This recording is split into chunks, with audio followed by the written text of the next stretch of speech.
एक राजा अपने पुत्र से बेहद ही प्यार करता था और इस राजा ने अपने पुत्र को हर सुविधा दे रखी थी। राजा कभी भी राजकुमार को किसी भी चीज की कमी नहीं होने देते थे और राजकुमार की सेवा में राजा ने 10 नौकर लगा रखे थे। राजकुमार पूरी तरह से इन नौकरों पर निर्भर था। हाइलैंड कितनी सुविधा मिलने के बाद भी राजकुमार खुश नहीं रहा करता था। राजकुमार के खुश ना होने की वजह से राजा भी दुखी रहते थे और यही सोचते थे कि आखिर मैं ऐसा क्या करूं कि राजकुमार खुश रहने लग जाए। एक दिन राजा के मंत्री ने उनसे कहा, महाराज आप गौतम बौद्ध के पास जाएं और उनको अपनी परेशानी बताएं। गौतम बौद्ध के पास आपकी परेशानी का हल जरूर होगा। अपने मंत्री की बात को मानते हुए राजा तुरंत गौतम बौद्ध से मिलने के लिए उनके आश्रम चले गए। आश्रम में प्रवेश करते ही राजा ने पाया कि आश्रम में मौजूद हर भिक्षु काफी खुश था और हर भिक्षु खुशी के साथ अपने अपने कार्यों को करने में लगा हुआ था।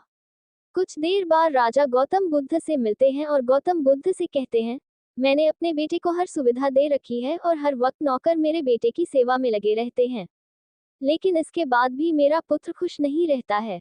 वहीं आपके आश्रम में रहने वाले भिक्षुओं के पास कुछ भी नहीं है, फिर भी ये भिक्षु खुश हैं और अपने कार्यों को मजे के साथ कर रहे हैं।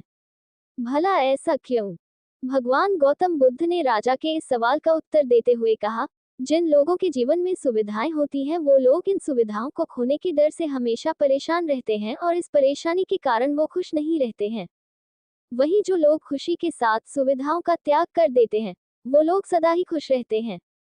इस आश्रम में मौजूद हर भिक्षु ने अपने जीवन की सुविधाओं का त्याग कर दिया है और इसलिए वो हर वक्त खुश रहते हैं, क्योंकि इन्हें किसी भी चीज के खोने का डर नहीं है।